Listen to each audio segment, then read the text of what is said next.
All right, here's the app. When I open up the app, I can file open and it takes me to the file wherever I saved the information from the logger. I know you probably want to see that, but it's pretty easy if you do it yourself, but this is not what this is a tutorial on. It's how to analyze this data. Um, so this is an area I've been logging here, and it automatically sends you a chart and it gives you text files. So this is a conference room north of a recreation area, and my sample is every 5 minutes, and uh, these are my sample rates, my temperatures, the days, and the times. See how it's separated? But when you want to analyze it in a Excel file, it does something tricky. It doesn't allow you to it, it puts in the same information in the same cell. How's that? So right here, I know my set point. These are my times. These are my temperatures. And I'm just giving an example of what I've done here today. So my building starts at 8 o'clock and it runs all the way till 6 o'clock. So I zoom into this area and it can tell you, hey, my set point 74. This is 74 here, and it stays within 1 degree all day. Okay, at 8 o'clock it's 74, and all day it tracks. So that's on that one day. So this is from May 2nd to May 6th. This is a Monday to a Friday. And I can zoom in like this, and it breaks it out to 2/10 of a degree. And if I want to get technical, I can even break it down into, it chops it up even more. So this is 2/10 of a degree. This is 1/10 of a degree. I'm just curious if it cuts it even more. Oh yeah, into 5/100th of a degree. So you can get technical here. Um, and wow, 1/100th of a degree. So that's the way this logger goes. Um, and if I right click, I can go back to normal spacing. And so if you don't have this app and you need to analyze the data, um, it, it can be cumbersome. Okay, so we're going to close this app out. This is how the app looks, and this is the way the data looks. Um,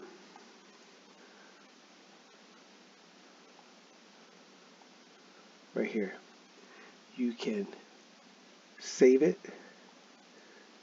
and export it. You can save it, and I can print the graph or the listing.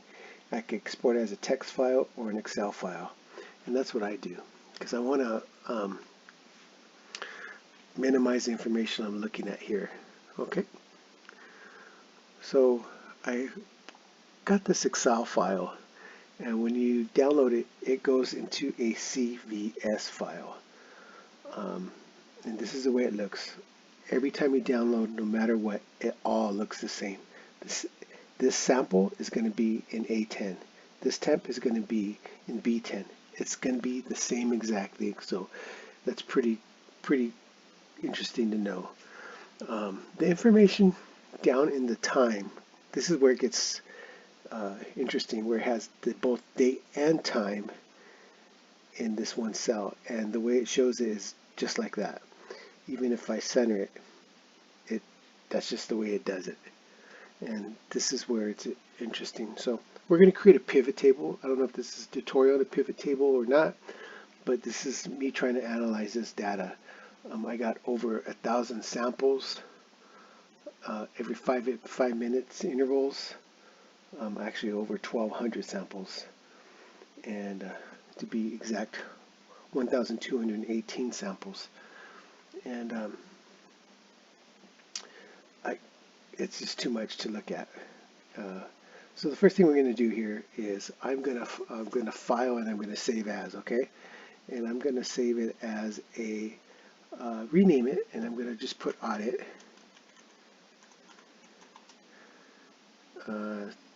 3, okay? Oops, and I'm going to redo this again. I'm going to save it as, and I'm going to put audit 3, and I'm going to save it as a Excel workbook. Okay, that's the key thing. You got to save it as an Excel workbook. We're going to get rid of some information we don't need, which is this information here. Okay, you can highlight it, delete it, or what I do is I just click on the 4, shift control down, down, and I hit delete, and it goes away. This information, I click on sample, and I hit control shift and the arrow down, and it highlights everything, and I just hit delete. Okay, this information here, I'm gonna click on shift control down. It's gonna highlight everything. I'm gonna right click on my mouse, and I'm gonna copy it. As soon as I'm done, it takes me back up, and I'm gonna go over here to the right next cell right next to that, and I'm just gonna paste it. These are the exact same things. Okay, I'm gonna make it look pretty. I'm gonna resize everything, and I'm gonna center it up so now everything is pretty. As you can see, date and time, date and time. But I just want this to be the date. I'm going to change the name as date. I'm going to change this to time. Then what I'm going to do is click up here on the C column, format cell to date. The first one's good. And up here, the format cell to time. Okay. Then what I want to do is click on this cell, control shift right arrow, takes me all the way down to the right, and I'm going to highlight my entire chart and hit down arrow now, control shift down, and my whole chart of information of my 1,218 samples are highlighted. I'm going to go over here to insert, and I'm going to go click here to from table, pivot table. I'm going to insert pivot table from table range, which is what I just highlighted, and I'm just going to click yes. Okay, it's going to insert another sheet into my Excel file here. Okay, now we're going to start breaking up the information into my pivot table fields. The first thing I want to do is I want to bring down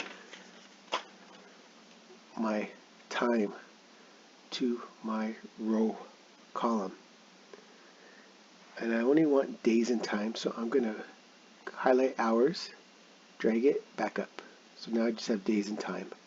I want my temp, click on it, hold it, bring it down to values, it's the sum of temp, and I want hours into my columns. Okay, now we're going to break this up information even more, and so what we're going to do here is we're going to expand my days. And the reason why we're doing this is it looks like a lot of information now, but we're going to get rid of some of this information. So this is 1 a.m. at 1:01, 1:06 a.m., 1:11 a.m., and that would be where the information is right there. So that would be my May 2nd at 1 a.m. and 11 minutes, as you can see. All right, so the next thing we're going to do here is I'm going to click on this filter here of column labels, and I'm going to deselect all. I only want my operating hours, which would be from 8 to 6. I'm not going to be clicking on 6 because 6 would take you into 6:45 and on, and I think 5:59 will do me just fine there. And that would be 5:56 p.m., which would be my last sample, and that's great. The next thing we're going to do is click up here and the sum of temperature, and I'm going to control shift all the way to the right. Oop. I'm just going to highlight everything, and we are going to now go into design. We're going to go to subtotals here and do not show subtotals, and that gets rid of all that information, and grand totals, and we're going to off for rows and columns. And now we have shortened up our tables. the next thing we are going to do is start filtering our information. I'm going to make this all the same size of information, and I'm going to click on my first, where my first sample would have been if I started it at that time, and I'm just going to highlight everything here. Okay, these are just, I'm just highlighting temperatures. Okay, the next thing I want to start doing is doing some formatting for my chart here. Okay, I'm going to go over here and do some conditional formatting here, and I'm going to highlight the cells. And I know first thing we're going to do here is I know my set point is 74 degrees.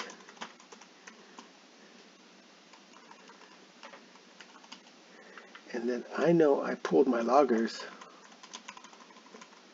at 230. Those two pieces of information are important. So we're going to do this one more time. Highlight all the information of what I want to start conditioning format, which would be only my temperatures. Conditional format, highlight cells and rules greater than. And if I know my set point is 74, I can go all the way up to 76.1, which would be out of set point. 76.01. And make it red. That's fine. I'm going to hit OK. That comes the default. And then I'm going to do it again. And if it's less than, if I get 74 degrees, I can go to 71.99, 71.99. And I'm going to change this to blue. Custom format. And I'm going to fill it in with a light blue color. OK. And then I hit OK over here. And one more conditional formatting. If it's equal to, which means 0, which is here and here, I don't want no colors in there. I'm going to format this cell, custom format to no color. And I'm going to hit OK. So now I'm going to hit OK again and bounce out of my chart. And just looking at this is from 8 to 5:56, almost 6 o'clock. Okay. I can see I was at a set point for maybe 5-10 minutes on this day. This day is perfect. Within set point, this day was within set point, and set point over here at, oh, one last thing. Oops, I messed this one up too. One more thing. Over here, I'm going to freeze this pane. Type in freeze pane, and now I can keep this numbers up here.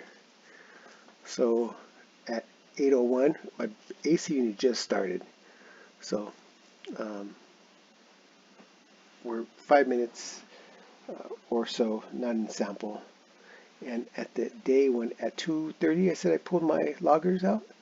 Well, at 2:31, as you can see, it started creeping up, and it was at a set point because it was in my pocket. So this is a quick way to analyze your data. It takes about maybe 10 minutes to set up this pivot table. The more you do it, the easier it's going to get. This is to be used with the SUPCO data loggers. I hope you found this interesting. I hope you can find, this is for people that want to look at the information that don't have this app, that can look at this chart. We're going to file and we're going to save it. Okay, and this is a quick and easy way to analyze the data. I hope you find it. I hope the company SUPCO finds it interesting, what I've done here, and maybe they can use it, maybe they won't. But as an engineer, this is a way to analyze the data that I can see just in one quick sheet. And I don't know if I file and I print it to see. Yeah, it takes two pieces of paper versus, I'm going to say, about 30 pieces of paper, both sides, to analyze the data if you didn't do it. Okay. Matter of fact, I can even probably, do a page break and chop it up perfectly. All right, people. 777 Trooper, and I am out. Have a good one. Give a like. Uh, don't need to subscribe because I don't do too many videos. And SUPCO, if you see this, let me know what you think. Thanks.